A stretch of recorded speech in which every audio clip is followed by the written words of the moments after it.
है जो 21 जनवरी से खुलेगा। अमृत काल में अमृत उद्यान से बेहतर कोई और घोषणा हो ही नहीं सकती है।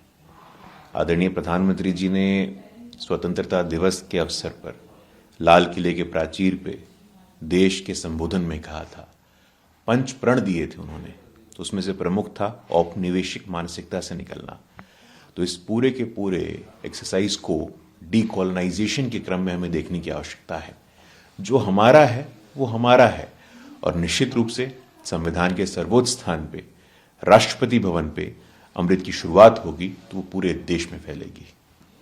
सनातन धर्म हमारा राष्ट्रीय धर्म है, यूपी के सीएम ने कहा है। कांग्रेस ने इसको लेकर के आपत्ति जताई है, टिप्पणी दी।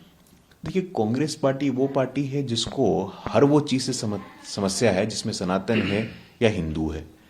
हमें याद है आज भी 1966 में साधु संत हमारे आंदोलन कर रहे थे। सदन के बाहर नृशंसता पूर्वक इंदिरा गांधी जी की सरकार ने गोलियां चलवा दी थी। और तमाम ऐसे उदाहरण हैं हमारे पास जब कांग्रेस पार्टी ने भगवा आतंकवाद, हिंदू आतंकवाद, उनके ऑफिस बेरर्स ने, सलमान खुर्शीद जी जो उनके विदेश मंत्री रहे, उन्होंने अपनी पुस्तक में बोको हराम से हिंदुत्व की तुलना कर दी। तो ऐसे लोग जो निरंतर लगातार योजनाबद्ध तरीके से हिंदुत्व सनातन को घेरते आए हैं, इनसे और बेहतर कोई अपेक्षा नहीं की जा सकती है। कांग्रेस को 2024 में बीजेपी से मुकाबला करने के लिए किसी भी गठबंधन का बेस होना चाहिए, जयराम रमेश ने ये कहा है। देखिए, कम से कम उन्होंने इस बात को स्वीकारा तो सही कि अब एक इंपॉर्टेंट पोल के रूप में, एक महत्वपूर्ण ध्रुव या कहिए स्तंभ के रूप में भारतीय राजनीति में भारतीय जनता पार्टी स्थापित हो चुकी है, और कांग्रेस पार्टी अकेले हमसे लड़ने में सक्षम नहीं है। लेकिन मैं बहुत ज्यादा सकारात्मक नहीं हूं। विपक्ष में भी जो तोड़फोड़ है वो हम सबको दिख रहा है। नीतीश जी कुछ कहते हैं, केसीआर कुछ कहते हैं, महाराष्ट्र में कुछ और गणित चलता है। तो मुझे लगता है कि विपक्षी रायता जो है इसको समेटना जयराम रमेश जी या कांग्रेस पार्टी के बस की बात नहीं है। महबूबा मुफ्ती जो है सुरक्षा चूक के बाद भारत जोड़ो यात्रा में राहुल गांधी जी के साथ शामिल हुई। नहीं, देखिए, ये वही महबूबा जी हैं जो कहती थी कि धारा 370 के ध्वस्त होने के बाद कश्मीर घाटी में कोई तिरंगा उठाने वाला हाथ नहीं मिलेगा। धारा 370 के ध्वस्त होने के बाद इनके और कुछ परिवारवादी शक्तियों की मन की आकांक्षा भी ध्वस्त हो चुकी है। इनको लगता था कि जम्मू कश्मीर चलाना हमारा अधिकार है, हमारा इंटाइटलमेंट है।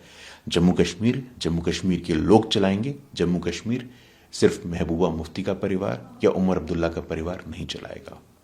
अखिलेश यादव हमारी पार्टी के राष्ट्रीय अध्यक्ष है, सही वक्त पर बयान देंगे।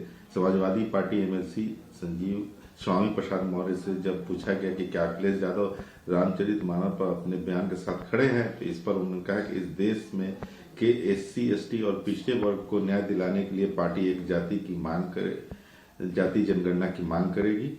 इसके लिए हम केंद्र सरकार को पत्र लिखेंगे। समाजवादी पार्टी के एमएलसी अपनी बातों को देखिए, स्वामी प्रसाद मौर्य जी ने संपूर्ण हिंदू समाज को अपमानित करने का काम किया है।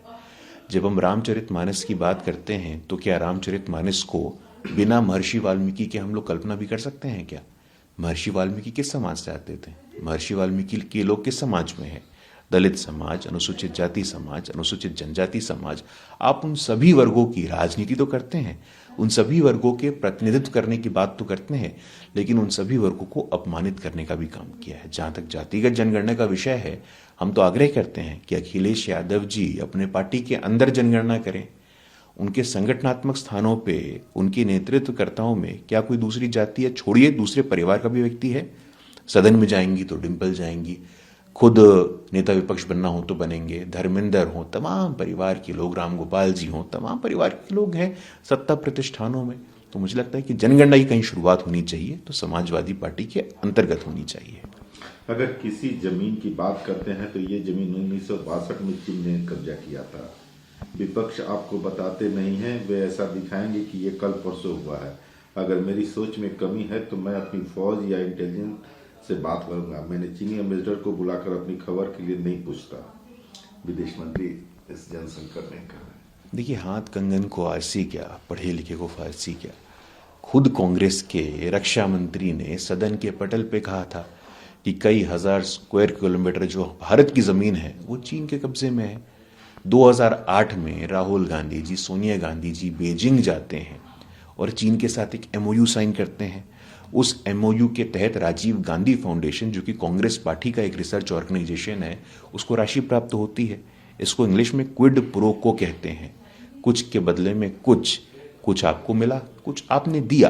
तो मुझे लगता है कि इस पे अगर राहुल गांधी जी और कांग्रेस पार्टी प्रकाश डाले तो ज़्यादा बेहतर रहेगा। जहाँ तक चीन से सामना करने की बात है, हमारे सरकार ने पिछले 8 वर्षों में सुनिश्चित किया है कि हमारा सम्मान, हमारा स्वाभिमान और हमारी संप्रभुता सर्वोच्च है और इससे किसी कीमत पे किसी प्रकार की कोई समझौता हम नहीं करेंगे।